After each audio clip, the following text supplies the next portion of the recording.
Hi guys, FreDDie here. It is middle of February, February 27th, 2024, and it's time for FreDDie's pathetic picks, but you're not talking football.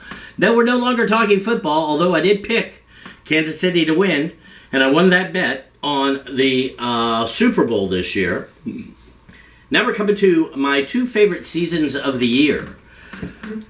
One is Major League Baseball, and here we are in Sarasota, Florida. I want you to know that the Baltimore Orioles are our team here in Sarasota for spring training.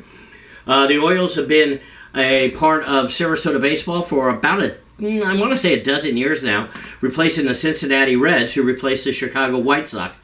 Sarasota has had a spring training Major League Baseball team for ever. When I first moved here in the 1991, we had the White Sox, then the Reds, and now the Baltimore Orioles. But I digress. Anyway, what I really want to give you pathetic picks on and talk to you about is my second favorite sport, and that is motor racing.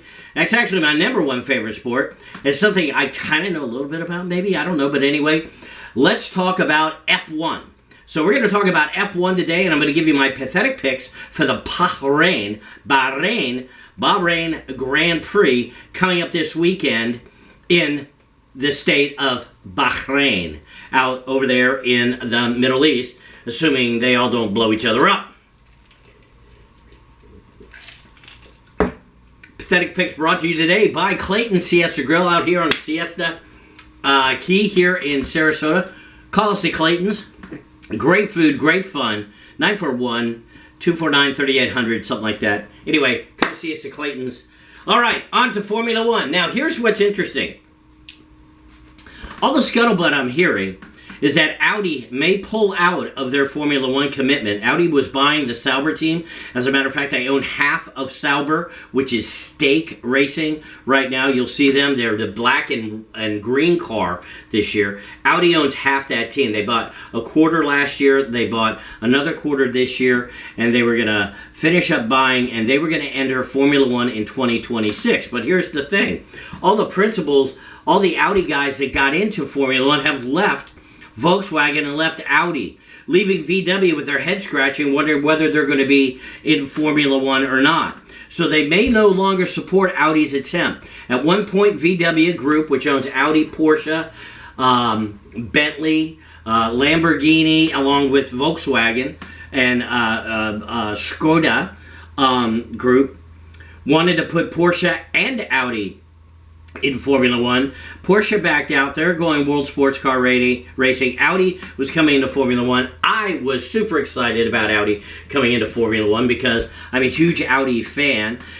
Prior to not kind of retiring, my last 3 years in the automobile business were with the local Audi dealer, and I truly believe they make one of the finest cars in the world. I'd rather have an Audi than just about anything, and my next automobile will be an Audi.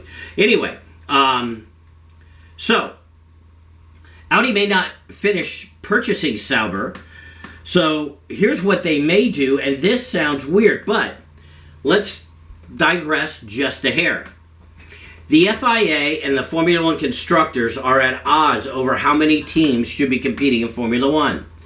The book, or the FIA, or the rule book, says that up to 24 cars could start a race, which means that's up to 12 teams.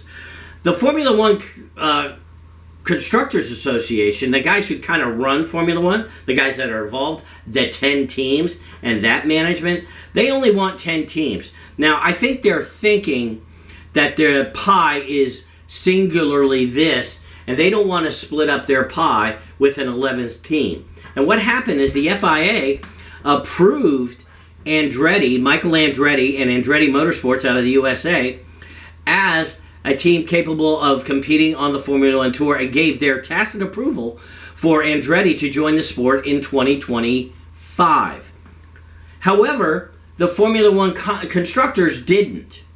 And they wrote a rather terse, lengthy letter saying you're not welcome here to Andretti.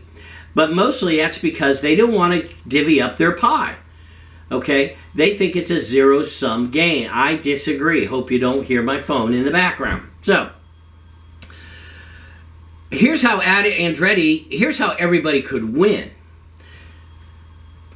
Audi wants to get out, which I think sucks, but they could sell their shares of Sauber, which is the team they're buying, which is Stake Racing, okay, to Andretti Motorsports. Andretti Motorsports could then purchase up the rest of Sauber over the next years, and they could enter Formula One as that, quote, 10th team. That team is already established.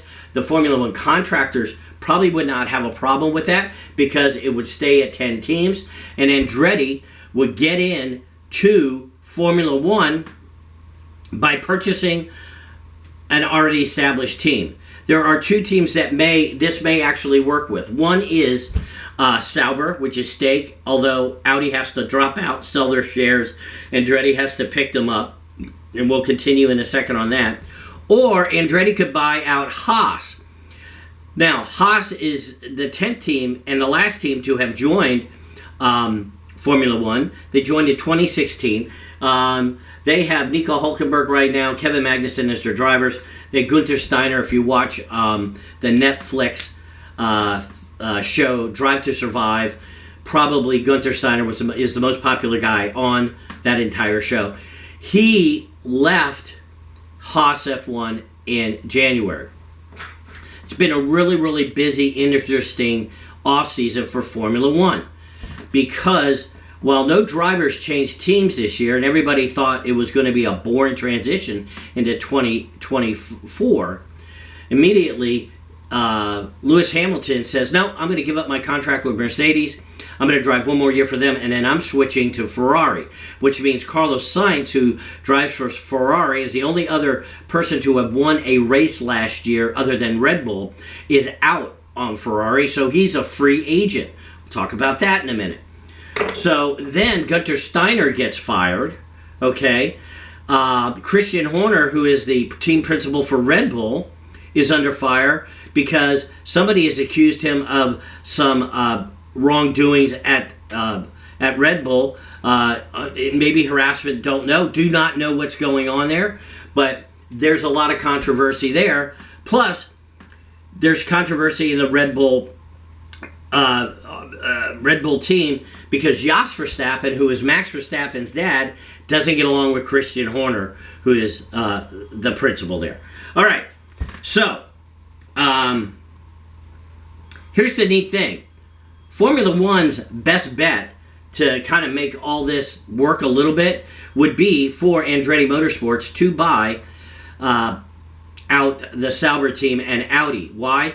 Well, you're losing Audi as a huge manufacturer, but you're gaining General Motors as a huge manufacturer. So you have those manufacturers that they want, and General Motors would come in as an engine supplier, which actually would be a benefit to Formula One. I say that because currently Sauber is getting their engines from Ferrari. So they could still, Andretti could still contract with Ferrari for 2 years and get Ferrari powertrains so that they could compete while General Motors is still developing and building their powertrain, and then they come in as Andretti Motorsports, probably Cadillac, in 2028 when it all becomes official that GM becomes a supplier there. So you get your big suppliers there, okay? But here's the thing. If Andretti did that, they would immediately be competitive in the midfield, okay, in terms of their competitiveness. They wouldn't be a back marker. They wouldn't be trying, they wouldn't be in the bottom four. They'd probably be maybe a 5th or 6th place team, which if you're in the midfield in Formula One, guys, you know, you're making money, you're doing fine, your drivers are good and everything. Now, here's the interesting thing. Who is Andretti's drivers? So, Andretti's drivers will probably be guaranteed Colton Herta. Okay, Colton Herta currently runs in the IRL. He's really good. He's got the points to be a Formula One driver. He did some testing last year for McLaren Formula One, so he's got some time behind the seat of a Formula One car, and he's pretty damn good. So that would be one seat. Then the second seat for Andretti would probably come down to these three guys. Currently, you got Carlos Sainz, who's leaving Ferrari, so that could open up a thing. Unfortunately, Zhou Guanyu, who actually came in third this weekend in testing with the Stake F1 car, he's probably out. Chinese driver, nice guy. He's probably gone. Valtteri Bottas of Mercedes fame, won several races with Mercedes-Benz, was Lewis Hamilton's teammate. He's probably gone, but he could be a second. He could be in that Andretti Motorsports car for a time being, or you could put in Checo Perez, because it's been pretty. Again, so it's been pretty much decided that Perez, for what he is definitely leaving Red Bull at the end of the year. He's going to go somewhere. So perhaps maybe that would be a driver that would go to Sauber. Again, a lot of speculation here. So let's look at testing, though. Let's look at the top teams after testing. So our top teams, obviously, after testing, is Red Bull was 1, Ferrari 2, and then Mercedes-Benz. Really no surprise here. Interestingly enough, Ferrari had the fastest times, okay, of the week.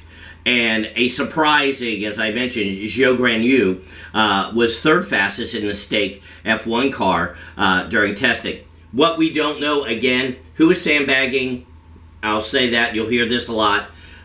This is a mid-edit, by the way, okay? And who is sandbagging, and also we don't know what their fuel loads were or what tires they were using or whatever when they set these times. We do. I don't. Okay? So those were your top 3. Okay? Difficulties there. Ran out of space on the hard drive. So where were we? We will catch up. Let's go back. So the next 3 were Aston Martin, McLaren, and VCarb, okay, which is Visa, Cash App, Red Bull Racing. That's what they're calling themselves, VCarb. That's the old AlphaTauri. They were the next 3. The last 4, Alpine, Williams, Stake, and Haas. Now, Haas isn't going to do anything this year, or these first 2 races. They've already said that. They just don't have any upgrades available. With the Gunter Steiner leaving, there's a little bit of a, not turmoil in the team, but transition. So while the car's going to be quick, it was the slowest car in testing, and they don't see that car getting much better soon. So probably for the first 2 races, which are Bahrain and Saudi Arabia, probably not going to see much from Haas. However, Williams, again, they've got Alex Albon. It's good. Logan Sargent in his second year, probably is going to be a whole lot better. So those cars could be moving up. Cars that could be moving down could be Aston Martin. Don't know. They were 4th quick in testing. They still have Fernando Alonso. And when you have Fernando Alonso, you've got a lot there. He, by the way, in testing, if I can find him, was yada, yada, yada, yada, yada, yada. 11th quick. He 131.1 versus Charles Leclerc was a 133.2. So you got 0.8 of a second separating the first and those 10 spots. It's going to be a pretty competitive race. So here's what we're going. Sandbagging, probably everybody sandbagged a little, but everybody thinks Red Bull sandbagged the most. So if that's true, I'm going to probably say Red Bull at least is going to get a pole. Interestingly enough, it may not be Max. It could be Sergio. Sergio's fighting for his Formula One life. He's a great driver. He's one of my favorites. I think he is my favorite driver out there. And he's got a car that is obviously quick. Difference with these teammate-type driving cars. The guys who's a star of the team, which these guys are all-stars, but you got Max Verstappen, 3-time world champion. They shade that car to his driving style. And if his driving style, and if Sergio Perez's driving style is not the same as Max, Max likes a much pointier car, for instance, people will say that, then he's not going to be as competitive in that car.